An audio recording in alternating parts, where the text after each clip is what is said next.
أكبر.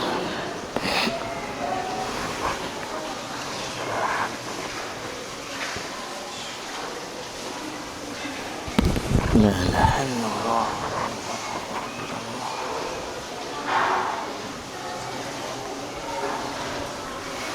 سبحانك اللهم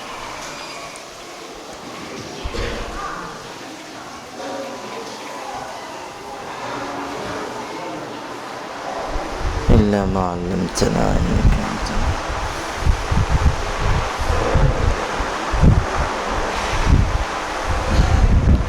سبحانك لا علم.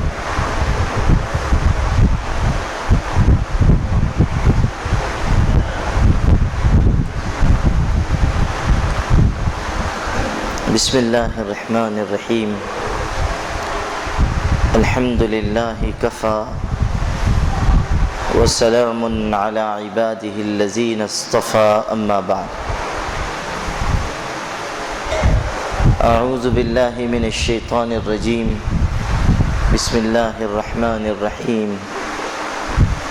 إنما المؤمنون الذين إذا ذكر الله وجلت قلوبهم وإذا تليت عليهم آياته زادتهم إيمانا وعلى ربهم يتوكلون الذين يقيمون الصلاة ومما رزقناهم ينفقون أولئك هم المؤمنون حقا لهم درجات عند ربهم ومغفرة ورزق كريم.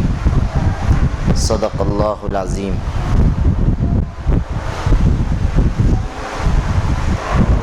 میرے عزیز قابل احترام بھائیوں اور بزرگوں،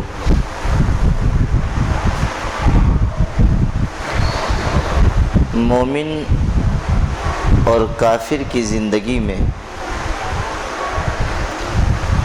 ایک بہت بڑا فرق ہے۔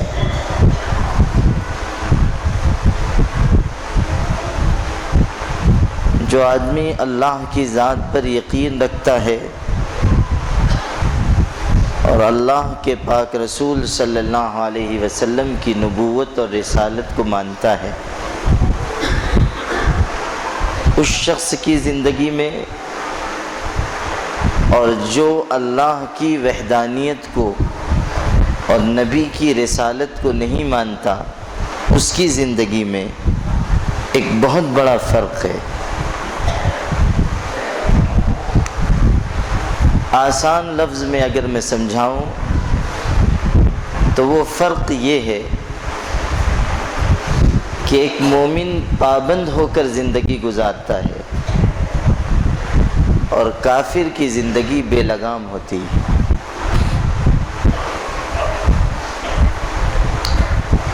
مومن اپنے من کی چاہتوں کے مطابق زندگی نہیں گزارتا، اور کافر اپنے من کی خواہشات کو پورا کرنا ہی زندگی کا مقصد سمجھتا ہے۔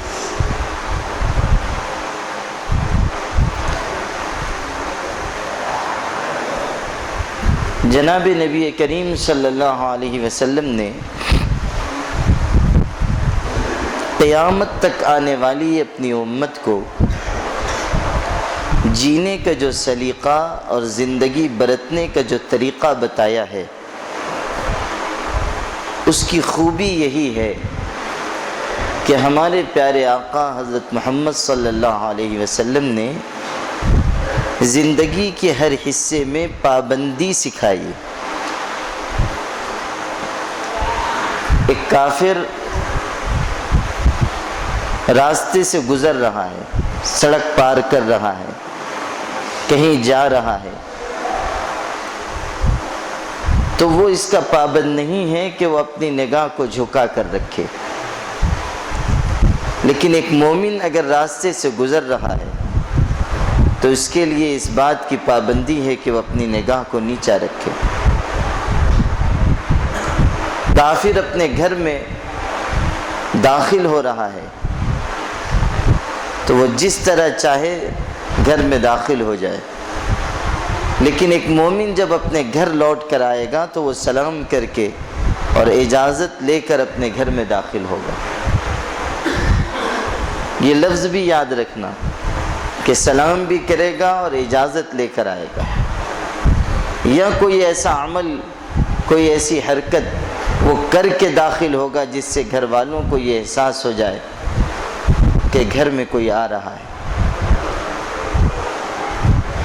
ہمارے بہت سارے مسلمان بھائیوں کو یہ نہیں معلوم ہے کہ اپنے گھر میں بھی اجازت لے کر جانا چاہیے، دروازے پر دستک دے کر جانی چاہیے، یا اپنے وجود کا احساس دلا کر گھر میں جانا چاہیے۔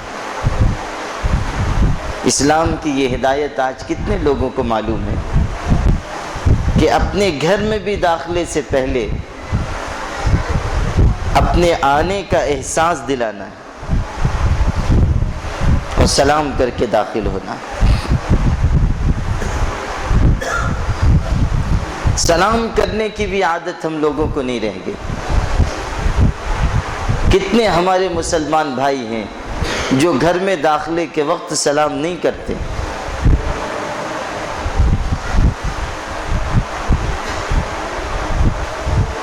بس ایک رو میں گھر میں آ کر داخل ہو گئے، حالانکہ سب سے زیادہ سلامتی کی دعا کے حقدار تو ہمارے گھر کے لوگ ہیں۔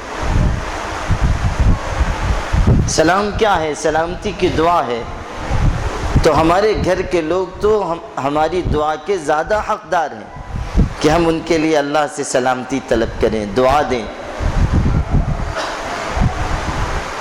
مسکراتے ہوئے گھر میں داخل ہونا، سلام کر کے گھر میں داخل ہونا،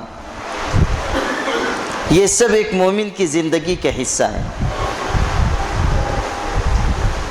اور یہ پابندی ہے اللہ کی طرف سے اور اللہ کے پاک رسول حضرت محمد صلی اللہ علیہ وسلم کی طرف سے کہ گھر میں جاؤ، داخل ہو تو اس طرح جاؤ، مسکرا کر داخل ہو۔ اس طرح گھر میں مت جاؤ کہ گھر کے لوگوں کو یہ محسوس ہو کہ کوئی شیطان، کوئی عفریت گھر میں چلا آیا، ایسا نہ لگے۔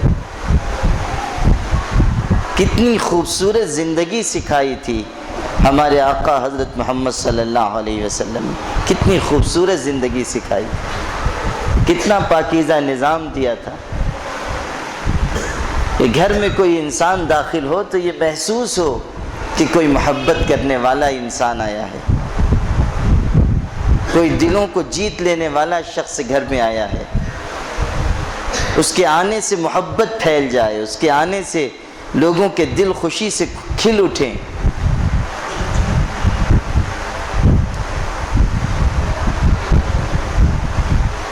تو ایک کافر گھر میں داخل ہوگا تو اس کے داخلے کا طریقہ بالکل الگ ہے، لیکن ایک مومن اپنے گھر میں داخل ہوگا تو وہ سلام کر کے محبت کے ساتھ مسکراتا ہوا داخل ہوگا۔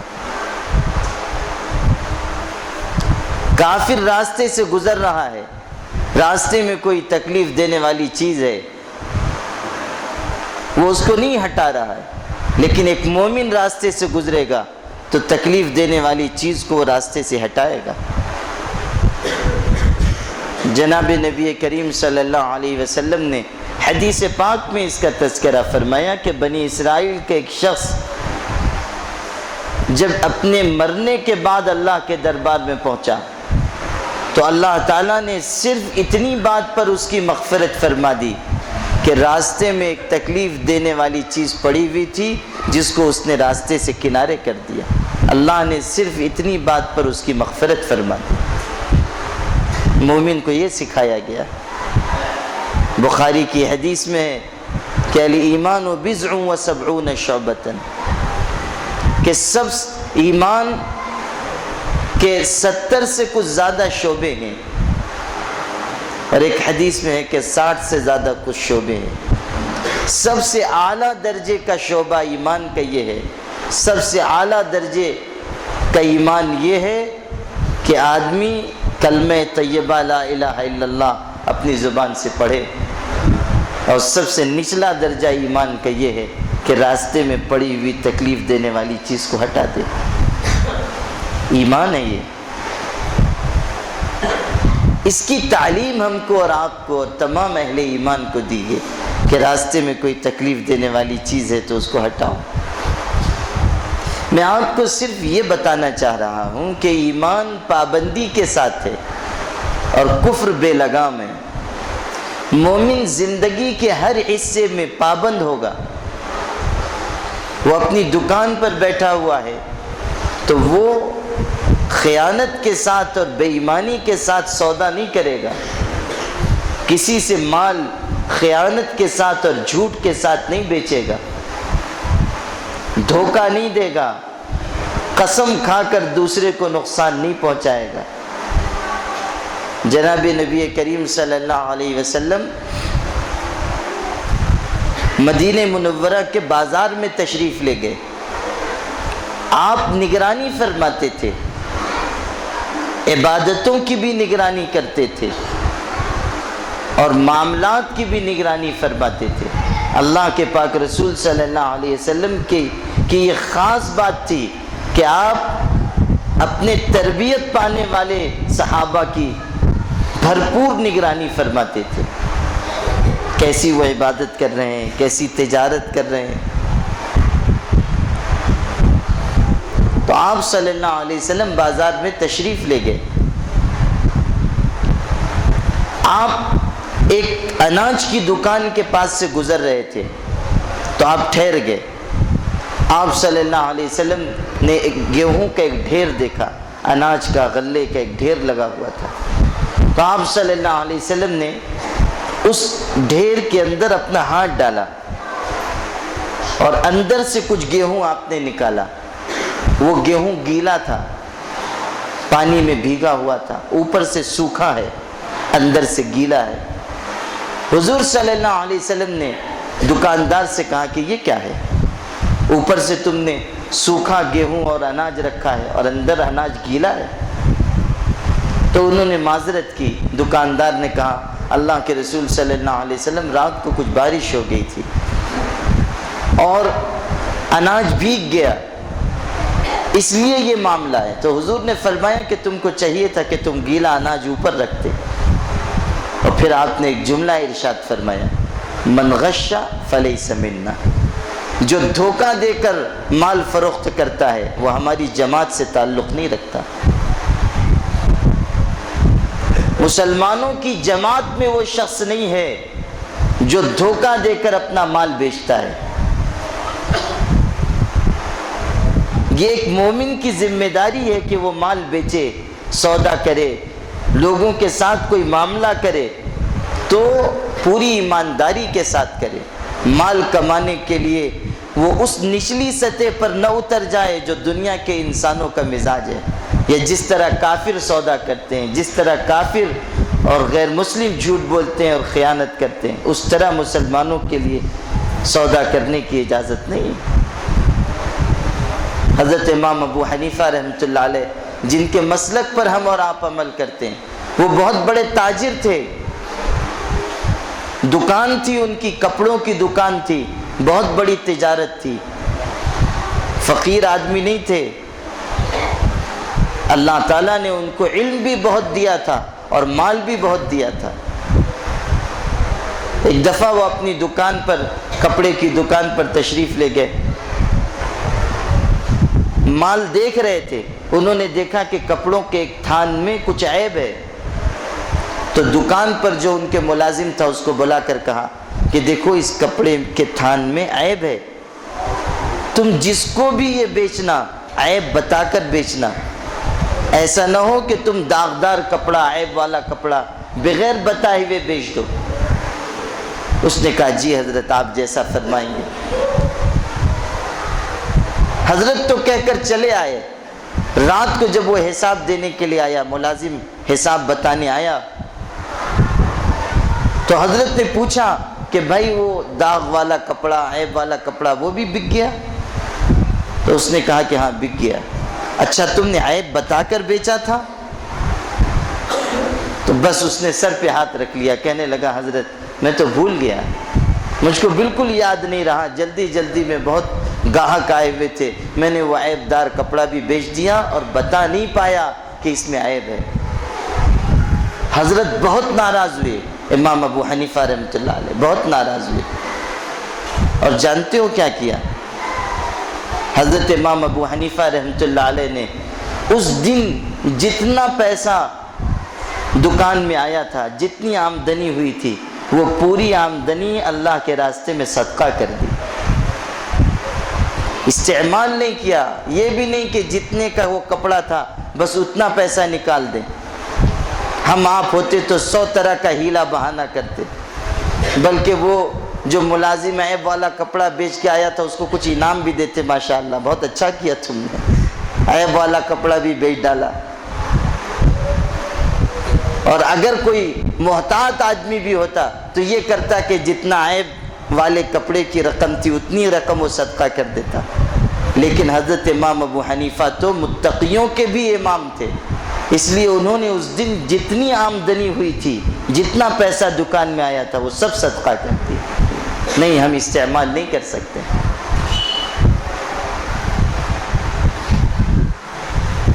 یہ ایک مومن کی ذمہ داری ہے. اس طرح وہ تجارت کرے، اس طرح معاملات کرے، اس طرح وہ اخلاق برتے. یہ چیز ہے ایک مسلمان کے لیے. یہ نہیں جو آج ہم دیکھتے ہیں کہ بس ہم کو تو تجارت کرنی ہے، چاہے جھوٹ بولنا پڑے، چاہے جھوٹی قسم کھانی پڑے، چاہے دھوکہ دینا پڑے. 100 طرح کے جھوٹ مال بیچنے والے، دکانداری کرنے والے آج بولتے ہیں. 100 طرح کا جھوٹ اور حرام طریقے سے مال کمانے کی کتنی کوشش آج ہمارے سماج اور معاشرے میں ہوتی ہے. جہاں جائیے، مسلمانوں کے جس علاقے میں جائیے، وہاں ایسی باتیں سننے کو ملتی ہیں جس سے دل چھلنی ہو جاتا ہے. یہ طریقہ مسلمانوں کا نہیں ہے. ہم اس طرح تجارت کریں جس طرح ایک مومن تجارت کرتا ہے. ہم اس طرح دکان چلائیں جس طرح ایک مومن دکان چلاتا ہے. ہم اس طرح ملازمت کریں جس طرح ایک مومن ملازمت کرتا ہے. ایسا نہیں ہے کہ صرف دکانداری میں ایمانداری برتنی ہے. اگر آپ لوم کے مزدور ہیں تب بھی آپ کو چاہیے کہ آپ پوری دیانتداری سے اپنی نوکری اور ملازمت کو پورا کریں. یہ جو ہم دیکھتے ہیں کہ بہت سارے ہمارے بھائی لوم کے مزدور وقت بلا وجہ ضائع کرتے ہیں. اپنی ذات سے کارخانے کے مالک کو نقصان پہنچاتے ہیں. ٹھیک طریقے سے کام نہیں کرتے یا کاموں کو بگاڑ دیتے ہیں. یہ بھی حرام ہے. جتنا وقت ہماری ملازمت کا ہے، جتنا وقت ہم کو محنت کر کے گزارنا ہے، پورا وقت ہم کو محنت کے ساتھ گزارنا ہوگا، ورنہ ہم بھی اللہ کے ہاں مجرم ہوں گے. حضرت مولانا خلیل احمد سہارنپوری رحمۃ اللہ علیہ بہت بڑے بزرگ گزرے ہیں. یہ جو فضائل اعمال ہے نا مولانا زکریہ صاحب رحمۃ اللہ علیہ کی، مولانا زکریہ صاحب کے وہ پیر تھے اور بہت بڑے عالم تھے. ان کے استاذ بھی تھے. مدرسے میں مظاہر علوم مدرسہ ہے بہت بڑا، اس میں وہ پڑھاتے تھے. مدرسے میں ان کی ملازمت تھی، تنخواہ ملتی تھی. ان کا معمول یہ تھا کہ جب کبھی کوئی شخص ان سے ملاقات کے لیے آتا، کوئی شخص ملنے کے لیے آتا، اور ملاقات ایسی ہوتی جو مدرسے سے جڑی ہوئی نہیں ہے، کوئی شخص آ گیا ملنے کے لیے، کوئی رشتہ دار ہے، کوئی تعلق والا ہے، آیا ملاقات کے لیے، تو جب وہ آتا تھا تو جب وہ آیا وہ وقت وہ لکھ لیتے تھے، جب گیا اتنا وہ وقت بھی لکھ لیتے تھے، اور پورے مہینے جو ملاقات کے لیے آتا اس کا وقت اسی طرح وہ لکھ لیتے تھے. اور مہینے کے آخر میں وہ سارا وقت ملا کر اپنی تنخواہ سے پیسہ کٹوا دیتے تھے کہ اتنا وقت میں نے پڑھانے میں نہیں گزارا بلکہ ملاقات میں گزارا ہے، اس لیے اس وقت کا پیسہ لینا میرے لیے جائز نہیں ہے. ملاقات کے لیے کوئی آیا تو لکھ لیتے تھے اور پیسہ کٹوا دیتے تھے. یہ احتیاط تو تھی ہی، زندگی اسی طرح انہوں نے گزاری، تنخواہ میں سے پیسہ کٹواتے تھے۔ اس کے بعد جب مدینہ منورہ ہجرت کر کے گئے تو وہاں سے انہوں نے مدرسے سے جتنی تنخواہ زندگی بھر لی تھی، ان کی کوئی وراثت میں ان کو کوئی جائیداد ملی تھی، وہ بیچ کر انہوں نے پوری رقم مدرسے کو واپس کر دی۔ زندگی بھر جتنی تنخواہ لی تھی واپس کر دی۔ یہ چیز ہے، ایک مسلمان اس طرح زندگی گزارتا ہے، مال کے معاملے میں محتاط ہوتا ہے، کمانے کے سلسلے میں بھی، خرچ کرنے کے سلسلے میں بھی۔ ایسا نہیں ہے کہ صرف مال کمانے میں احتیاط کرنا ہے اور اب جب مال آ گیا تو جیسے چاہو اڑاؤ بجاؤ، یہ بھی نہیں چلے گا۔ آج آپ دیکھیے ہمارے ہاں مال کے خرچ کرنے میں بھی کتنی آزادی ہے، بے لگام زندگی مسلمانوں کی ہے مال خرچ کرنے کے سلسلے میں۔ شادی بیاہ کی تقریب ہو تو کتنا پیسہ خرچ کیا جاتا ہے، اور ہم لوگ تو تھوڑا ہی تصور کرتے ہیں۔ ہم لوگ تو مولوی لوگ ہیں، حساب لگاتے ہیں تو ہزار میں لاکھ ہی میں حساب لگاتے ہیں، اس سے زیادہ تو ہم لوگوں کا دماغ چلتا بھی نہیں۔ لیکن ابھی جو میں سفر سے لوٹ کے آ رہا تھا 10-12 دن کے بعد، تو ہمارے جو مخلص مرید ہم کو لینے کے لیے آئے تھے، انہوں نے ایسی افسوسناک بات مجھ کو بتائی کہ اب تک میرے دل پہ اس کا بوجھ ہے۔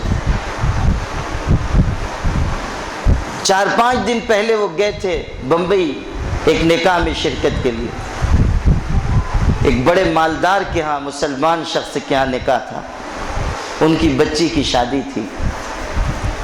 آپ کو سن کے حیرت ہوگی اور افسوس ہوگا کہ انہوں نے اپنی بچی کی نکاح کی تقریب میں 23 کروڑ روپے خرچ کیے۔ 1-2 کروڑ نہیں، 23 کروڑ روپے۔ ہم لوگ تو ہزار لاکھ ہی کے چکر میں پاگل ہو جاتے ہیں، لیکن انہوں نے 23 کروڑ روپیہ خرچ کیا۔ 75 لاکھ روپیہ تو صرف شامیانے والے کو، ڈیکوریشن والے کو دیا گیا۔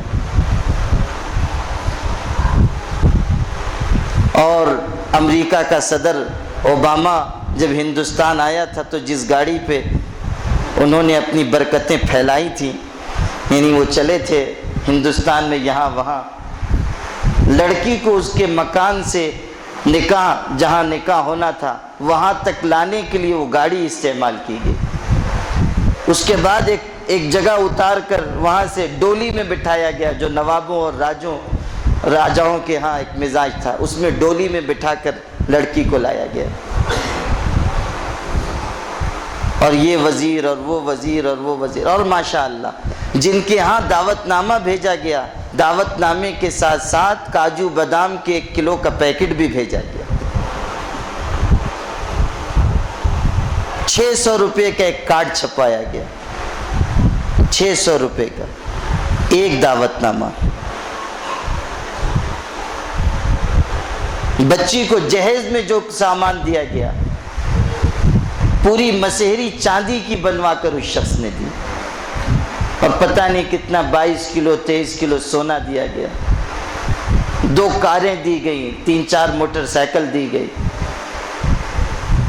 یہ صورتحال ہے۔ آپ بتائیے ایک مسلمان شخص 23 کروڑ روپے اپنے بچی کے نکاح پہ خرچ کرتا ہے، اور یہ تو نکاح کی بات ہے، اس سے پہلے مگنی پر 3 کروڑ روپیہ خرچ کیا جا چکا ہے، اب شادی پر 23 کروڑ روپیہ خرچ کیا جا رہا ہے، اور اس کے بعد بھی امت غریب ہے، اس کے باوجود امت پریشان حال ہے۔ ایک مومن اس طرح زندگی نہیں گزارتا۔ میں نے کہہ دیا، آپ نے سن لیا، لیکن آپ کو کیا اندازہ ہے کہ اس وقت امت کے اوپر کیسے شدید ترین حالات ہیں، امت کس طرح دشواری اور مجبوری کی زندگی گزار رہی ہے۔ ملک شام کے 30 لاکھ مسلمان بے گھر ہیں، ان کو کوئی ٹھکانہ، ان کے لیے کوئی ٹھکانہ نہیں ہے۔ زندگی بھر محنت کر کے انہوں نے جو اپنا مکان بنایا تھا، ظالموں نے یا تو اس کو ختم کر دیا اور یا تو مجبور کر کے ان کو وہاں سے نکال دیا گیا۔ 20 لاکھ مسلمانوں نے ترکی میں پناہ لے رکھی ہے، 10 لاکھ مسلمان شام کے، یورپ کے ممالک میں اس وقت ہیں، پناہ لیے ہوئے ہیں۔ پناہ لینے والے انسان کی زندگی کیا ہوتی ہے؟ کسی بھی وقت ان کو وہاں سے نکالا جا سکتا ہے۔ بے وطن لوگ ہیں، ہمارے مسلمان بھائی ہیں، 30 لاکھ مسلمان بے گھر ہیں۔ دوسری جنگ عظیم میں 30 لاکھ سے زائد انسانوں کا قتل عام ہوا تھا۔ جنگ عظیم دنیا کے انسانوں کو یاد ہے، اس کا رونا آج تک رویا جاتا ہے۔ 80-90 سال گزر گئے اس جنگ عظیم کو، لیکن آج تک اس کا دکھ لوگ محسوس کرتے ہیں۔ کتابیں لکھی گئی، مضامین لکھے جا رہے ہیں، اس پر افسوس کا اظہار ہوتا ہے، سب اپنی جگہ درست ہے، لیکن یہ 30 لاکھ لوگ جو بیچارے بے گھر پھر رہے ہیں، ان کے بارے میں کون افسوس کرنے والا ہے؟ کون ان کے دکھ کو محسوس کرنے والا ہے؟ 4 لاکھ مسلمان شہید کیے جا چکے ہیں شام کے۔ جو مصیبت وہاں تھی وہ تو تھی، اس وقت جو ابھی فرانس پہ تازہ حملہ ہوا ہے، فرانس اور پیرس کے حکومت نے دوبارہ ملک شام کے اوپر انتقام لینے کے لیے حملہ کر دیا ہے۔ 160-70 لوگ مرے پیرس میں، جو حملہ ہوا فرانس میں، جس کو کہتے ہیں کہ داعش نے خلافت اسلامیہ کے لوگوں نے کیا ہے، حالانکہ جھوٹی اور من گھڑت بات ہے۔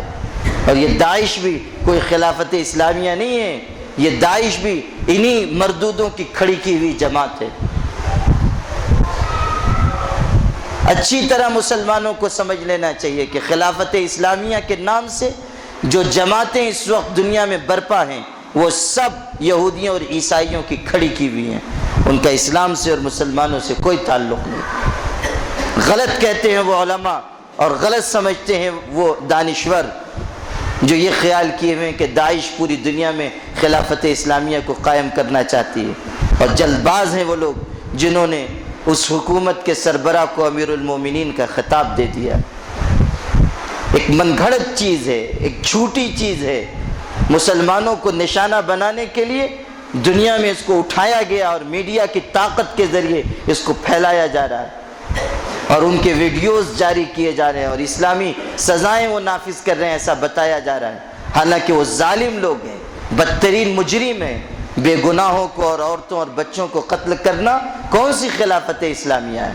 کون سا اسلام اس کی اجازت دیتا ہے؟ ہمارے پیغمبر علیہ السلام تو جب صحابہ جیسی محتاج جماعت کو کہیں مقابلے کے لیے بھیجتے تھے تو بطور خاص ان کو بلا کر نصیحت کرتے تھے کہ دیکھو کسی عورت کے اوپر ہاتھ مت اٹھانا، کسی بچے کو مت قتل کرنا، کسی درخت کو مت کاٹنا، کسی غیر مسلم یہودی عیسائی کوئی ہو اس کی عبادت گاہ کو منہدم مت کرنا۔ یہ اصول تھے جنگ کے جو ہمارے پیغمبر علیہ السلام نے بیان فرمائے۔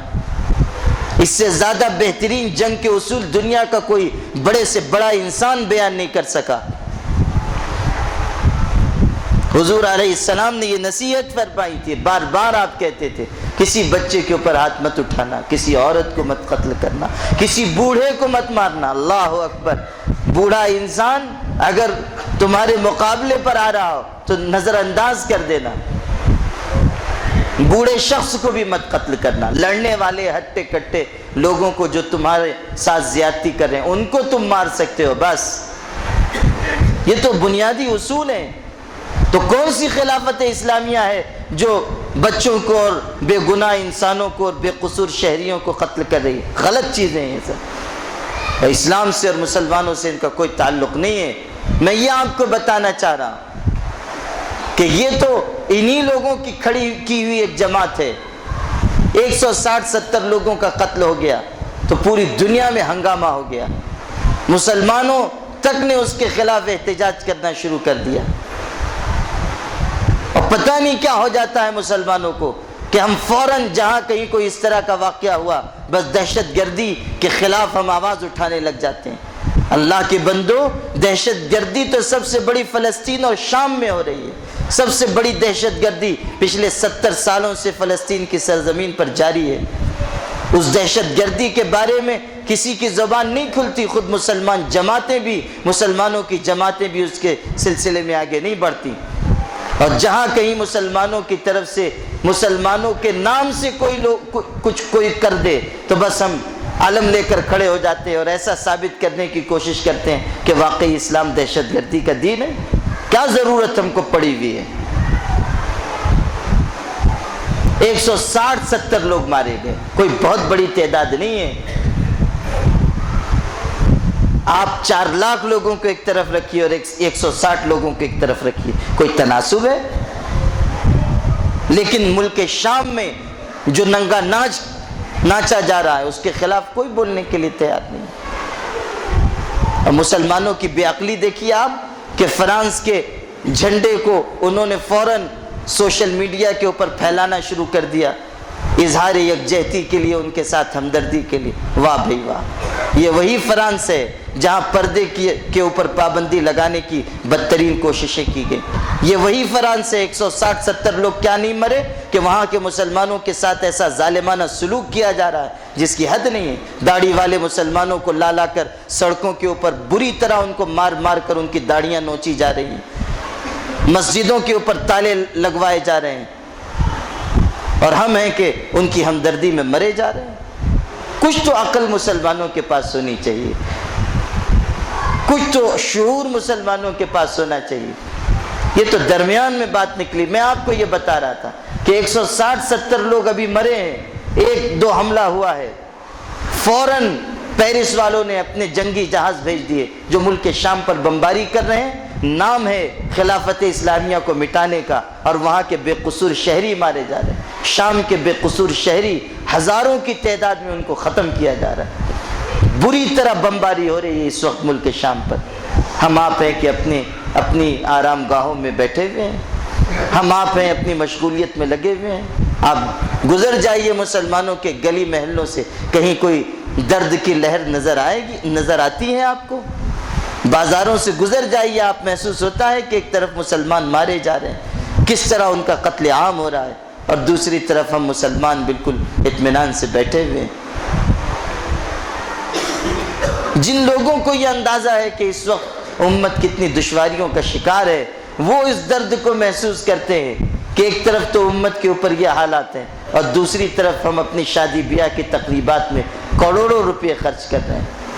امت کی غربت کا یہ عالم ہے کہ وہی ملک شام میں پچھلے سال سردیوں کے موسم میں چونکہ گھروں سے لوگوں کو نکال دیا گیا تھا یا بمباری میں گھر گر گئے تھے، سخت سردیوں میں ایسے واقعات ہوئے کہ مائیں جن کے شوہروں کا انتقال ہو گیا، جن کے گھر مسمار ہو گئے، چھوٹے چھوٹے بچوں کو بیچاری وہ لے کر نکلی، اور سخت سردی کے موسم میں سردی سے بچانے کا کوئی سامان ان کے پاس نہیں تھا، تو اپنے بچوں کو کہیں کسی فٹ پاتھ کے کنارے اپنے نیچے اپنی جسم کی گرمی پر پہنچانے کے لیے ان کے اوپر لیٹ گئیں، اور صبح ہوتے ہوتے وہ ان ماؤں کا انتقال ہو گیا،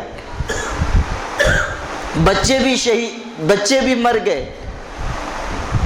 اور وہ مائیں بھی مر گئی سردی کی شدت کی وجہ سے۔ ان کے پاس اوڑھنے کی چادر نہیں،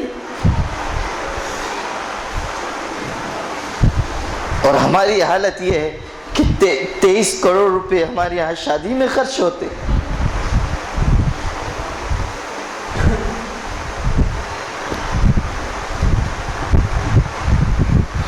یہ طرز مسلمانوں کی زندگی کا نہیں ہے۔ ہم کو یہ سکھایا گیا کہ ہم ایک ایک مسلمان کی ہمدردی اپنے دل میں رکھیں۔ آج بھی وہاں کے لوگ بے گھر ہیں، عراق میں کس طرح مظالم ڈھائے جا رہے ہیں، فلسطین کے لوگ بیچارے وہ توپ کا اور بندوقوں کا مقابلہ غلیلوں سے اور پتھروں سے، آج کے زمانے میں بھی ان کے پاس کوئی چیز نہیں ہے کہ وہ مقابلہ کر سکیں اپنے دشمنوں کا۔ ہمارے آپ کی طرح نوجوان ہیں وہ، لیکن ان کی زندگیوں میں اور ہماری زندگیوں میں کتنا فرق ہے۔ کہاں تو وہ اللہ کے گھر کو بچانے کے لیے اپنی جان کی بازی لگائے ہوئے، کہاں تو وہ اللہ کے گھر کی حفاظت کے لیے اپنے گھر بار کو تباہ و برباد کرنے کے لیے تیار ہیں۔ کتنے سالوں سے وہ بیچارے قربانی دیتے آ رہے ہیں، اور کہاں ہماری زندگی ہے کہ ہم اپنے عیش و عشرت میں لگے ہوئے ہیں۔ صومالیہ ہے، وہاں بہت زیادہ غربت ہے، وہاں کے مسلمان بیچارے اتنے مفلوق الحال ہیں کہ ان کی تصویریں آپ دیکھیے تو دیکھ کر رونا آتا ہے۔ بچے، چھوٹے چھوٹے بچے ہڈیوں کا پنجر بنے ہوئے ہیں، ان کو کھانے کے لیے تو چھوڑیے، پینے کے لیے پانی تک دستیاب نہیں ہوتا۔ مسجد نبوی میں اس علاقے سے قریب رہنے والے ایک شخص سے میری ملاقات ہوئی، وہ عربی زبان بولتے تھے، ان سے ملاقات ہوئی، مسجد میں بیٹھ کے وہ رو رہے تھے، میرے قریب بیٹھے ہوئے تھے۔ میں نے دیکھا کہ بیچارے کے اوپر رقت طاری ہے، تو میں نے زمزم کا ایک گلاس لا کر ان کو دیا، انہوں نے پانی پیا، بہت شکریہ ادا کیا، اور تھوڑی سی ہمدردی ان کو محسوس ہوئی تو انہوں نے مجھ کو اپنے قریب بٹھا لیا اور کہنے لگے کہ میں فلاں علاقے کا رہنے والا ہوں۔ میں نے پوچھا کہ آپ کیوں اتنے مضطرب ہیں، اتنے پریشان ہیں، کیوں رو رہے ہیں؟ تو انہوں نے کہا کہ میں صومالیہ کے قریب کا رہنے والا ہوں، وہاں روزانہ 1500 مسلمان بچے پیاس کی شدت کی وجہ سے مر جاتے ہیں، پیاس کی شدت کی وجہ سے 1500 بچے روزانہ مر جاتے ہیں، اس لیے کہ ان کو پانی پینے کا پانی نصیب نہیں ہوتا۔ یہ مسلمانوں کی غربت کا عالم ہے، یہ ان کی مفلوق الحالی کا عالم ہے۔ اس طرح وہ تنگی کی زندگی دنیا کے مختلف ملکوں میں بسر کر رہے ہیں۔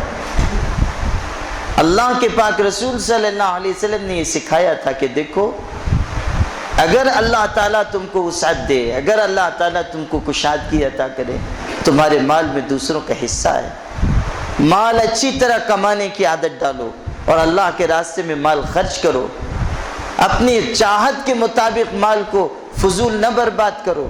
یہ ہم کو سکھایا گیا، ایک ایک مسلمان کی ہمدردی سکھائی گئی۔ لیکن آج ہم صرف اپنے آپ کے لیے زندگی گزار رہے ہیں، اپنے لیے جینا چاہتے ہیں، ہمیں دوسروں سے کوئی مطلب نہیں آیا۔ اور چھوڑ دیجیے آپ شام کی اور عراق کی اور صومالیہ کی بات، کیا خود آپ کے شہر میں ایسی غریب مسلمان بہنیں نہیں ہیں جو صرف غربت کی وجہ سے اپنے گھروں میں بیٹھی ہوئی ہیں، ان کا نکاح نہیں ہو رہا؟ کیا آپ نہیں دیکھتے کہ کتنے چھوٹے چھوٹے بچے ہیں جن کی عمر کام کرنے کی نہیں ہے، جنہوں نے ابھی بچپن کے کھیل بھی نہیں کھیلے، جنہوں نے ابھی اچھی طرح اپنے بچپن کی عمر بھی نہیں گزاری، لیکن وہ غربت کی وجہ سے کسی ٹھیلے کے اوپر ترکاری رکھ کر فروخت کرنے پر مجبور ہیں؟ کیا آپ نہیں دیکھتے کہ 65-70 سال کے بوڑھے بھی ہمارے سماج اور معاشرے میں آپ کو ٹھیلا گاڑی ڈھکیلتے ہوئے ملیں گے؟ غربت کی وجہ سے اپنے بال بچوں کی پرورش کی خاطر ان کو مزدوری کرنی پڑتی ہے، رات کی تنہائی سے اٹھ جاتے ہیں، رات کی تنہائی سے اٹھ جاتے ہیں، رات کے اندھیرے سے اٹھ کر رات کے اندھیرے تک کام کرتے ہیں، تب کہیں جا کر ان کو اتنے پیسے حاصل ہوتے ہیں کہ وہ کسی طرح تنگی ہی کے ساتھ صحیح اپنے گھر والوں کی پرورش کر سکیں۔ آپ کو دسیوں ایسے بزرگ ملیں گے، دسیوں ایسے بوڑھے ملیں گے، لیکن کہاں ہم ان کی ہمدردی کر پاتے ہیں؟ ہم تو ان سے کوئی چیز خریدنے کے لیے جاتے ہیں تو 2 روپیہ زیادہ دینا بھی ہم کو جان پہ آتا ہے، ہم ان سے سودے بازی کرتے ہیں، ان سے بھاؤ تاؤ کرنے لگ جاتے ہیں۔ اللہ کے بندوں، کیا ہم سے یہ نہیں ہو سکتا کہ ہم ایک غریب بوڑھے کے اوپر ترس کھا کر اس کو اپنا مسلمان چچا سمجھ کر، اپنا بزرگ سمجھ کر، یا اس رشتے سے کہ وہ ہمارا کلمہ گو مسلمان بھائی ہے، ہم اس کو کچھ پیسے اپنی طرف سے دے دیں، کوئی چیز خریدے بغیر ہم صرف ان کو دے دیں کہ یہ میری طرف سے تحفہ ہے، آج آپ اس کو قبول کر لیجئے۔ ہم اندازہ کر لیں کہ ایک دن وہ بیچارہ کتنا کماتا ہوگا، اتنے پیسے ہم لے جا کر دے دیں اور کہیں کہ آج آپ گھر جا کر آرام کر لیجئے، آپ کی جتنی روزی روزانہ کی ہے اتنا پیسہ میں آپ کو تحفے کے طور پر دیتا ہوں، ایک دن آپ اپنے گھر والوں کے ساتھ، بیوی بچوں کے ساتھ گزار لیجئے۔ کیا اسلام صرف اس کا نام ہے کہ ہم رسم کے طور پر جمعہ کی نماز پڑھ لیں، کچھ قرآن کی تلاوت کر لیں، تھوڑا سا ذکر کر لیں اور بس؟ ہم جماعتوں میں چلے جائیں، ہم کسی بزرگ سے بیعت ہو جائیں اور بس سمجھیں کہ ہم دیندار ہیں؟ کتنے غریب گھر ہیں جہاں فاقے ہوتے ہیں اور چولہا نہیں جلتا۔ اسی شہر میں آپ کو ایسے لوگ ملیں گے جو بیچارے فاقہ کر کے زندگی گزارتے ہیں۔ کیوں نہیں ہم ایسے لوگوں کو تلاش کرتے ہیں؟ کیوں نہیں ہم ان کی فکر کرتے ہیں؟ کیا ہو گیا ہمارے جوانوں کو جو بیواؤں اور یتیموں اور مسکینوں کی خبرگیری نہیں کرتے؟ بیٹھے ہوئے ہیں ہم گلی کے نکڑوں پر اور چوک چوراہوں پر، وقت ضائع کرتے ہیں، بلا وجہ فضول کے کاموں میں ہم مشغول ہوتے ہیں۔ کیا ہم گھنٹہ بھر اپنے غریب مسلمان بھائیوں کی ضرورت پوری کرنے کے لیے چل پھر کر ان کی حاجت روائی کی کوشش نہیں کر سکتے؟ یہ چیز ہے میرے بھائیوں. میں آپ کو یہ سمجھانا چاہ رہا تھا کہ مومن اور کافر کی زندگی میں فرق ہوتا ہے. آج ہم مسلمان بھی کافروں کی طرح بے لگام زندگی گزارنے کے عادی ہو گئے. مال کمانے کے سلسلے میں بھی بے احتیاطی، مال خرچ کرنے کے سلسلے میں بھی بے احتیاطی، زندگی گزارنے کے سلسلے میں بھی بے احتیاطی، خواہشات کے اوپر عمل کرنا، من کی چاہتوں کو پورا کرنے میں لگے رہنا. بس ہماری زندگی بھی وہ ہو گئی جو کافروں کی طرح کی بے لگام زندگی ہے. یہ زندگی ہماری نہیں ہے، یہ تو ہم نے غیروں کا طریقہ اپنایا ہے، یہ تو ہم نے ان کی تہذیب کو قبول کر لیا ہے. اگر ہم مومن ہیں تو ہم کو وہ زندگی گزارنی چاہیے جو اللہ نے قرآن میں بتائی ہے اور ہمارے پاک رسول صلی اللہ علیہ وسلم نے حدیثوں میں جس کا ذکر کیا. میں نے اسی لیے شروع میں قرآن کی آیت پڑھی تھی.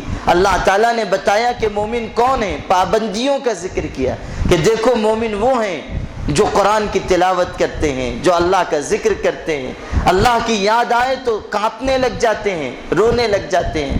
قرآن کی آیتیں تلاوت کی جائیں تو ان کی آنکھوں سے آنسو بہتے ہیں اور وہ اللہ پر بھروسہ کرتے ہیں، نمازوں کی پابندی کرتے ہیں، اللہ تعالیٰ کی طرف متوجہ رہتے ہیں، اللہ نے جو دیا ہے اس میں سے خرچ کرتے ہیں. وَمِمَّا رَزَقْنَاهُمْ يُنْفِقُونَ، جو اللہ نے دیا ہے اس میں سے لٹاتے ہیں. اور پھر فرمایا کہ یہی سچے مومن ہیں. کسوٹی بتائی، دیکھو ہر دعویٰ کرنے والا مومن نہیں ہے جس کے اندر یہ صفات ہوں گی، جس کے اندر یہ اچھی عادتیں ہوں گی، جس کے اندر اخوت اور بھائی چارگی ہوگی، جس کے اندر اخلاق ہوں گے، وہ مومن ہے. اور ایسے مومنوں کے لیے اللہ کے ہاں مغفرت کا وعدہ ہے اور ان کو اللہ بہت اونچے درجے عطا کرے گا. اللہ پاک ہم سب کو کامل درجے کا ایمان عطا فرمائے اور اعمال کی توفیق عطا فرمائے. وآخر دعوانا ان الحمد للہ.